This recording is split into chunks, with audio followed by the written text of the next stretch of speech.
everybody, back again for Pet of the Week. We're doing a little bit of a different thing today. We're kind of showcasing everything that goes on here at the Humane Society. And Shayla's going to tell us about the current situation, and they need your help. So they're really crowded. They've got way too many animals in here, and so we're going to offer you some helpful tips on how to be reunited with your animal if you do happen to lose them, and then we're going to get a full status on what's going on here. So take it away, Shayla. Yeah, so we here in the shelter, at least on dog side, we have 24 kennels available.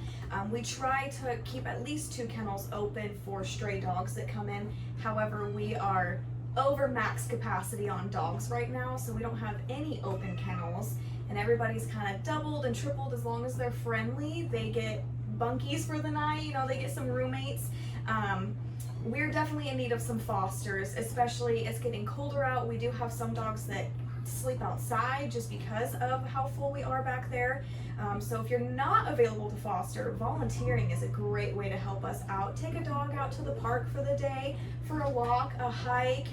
You can even bathe them, hang out in the yard with them. They need a lot of attention. It's very hard for us to give over 30 dogs attention every single day. You know, we're cleaning for 3-4 hours out of the morning, and then of course we're just busy doing adoptions, fostering, helping other people out. So if you're available to come and hang out with them, if you're interested in fostering, you can take them for a weekend, for a week, 2 weeks, until they find their forever homes. We did get quite a few dogs out this week into temporary fosters, which is a huge help, but unfortunately it is very back and forth getting dogs out, getting more dogs in. So if you're able to take them for any amount of time, that is always helpful. Cats as well. These cuties can go into fosters, foster to adopts. Our kitten season was huge this year. I mean, bursting out the seams of kittens in the building, and we've kind of dialed down, but that's not to say, you know, we won't get 10 more litters in this week. So if you maybe don't want to foster a dog, but you're interested in some kittens or an adult cat, that's always an option too.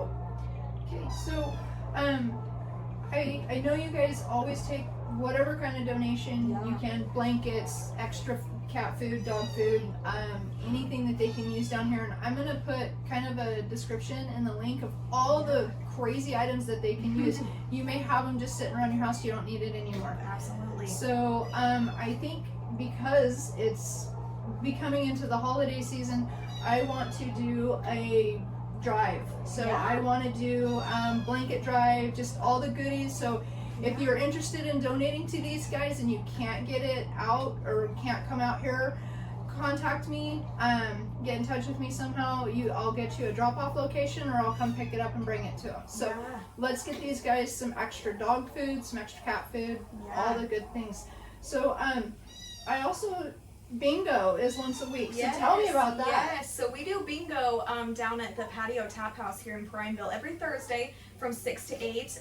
It's a great way to donate to our shelter. It's a lot of fun too. You wouldn't think that bingo's fun, but we get rowdy. It's a lot of fun. So definitely come on down every Thursday. We post it on our Facebook too. If it gets canceled or anything like that, you'll see it on our Facebook. But that's another great little fundraiser we have every week to support our shelter. Awesome. So can we go take a look at some of the dogs too? Absolutely. Let's take a walk back All there. right, let's go. Yes.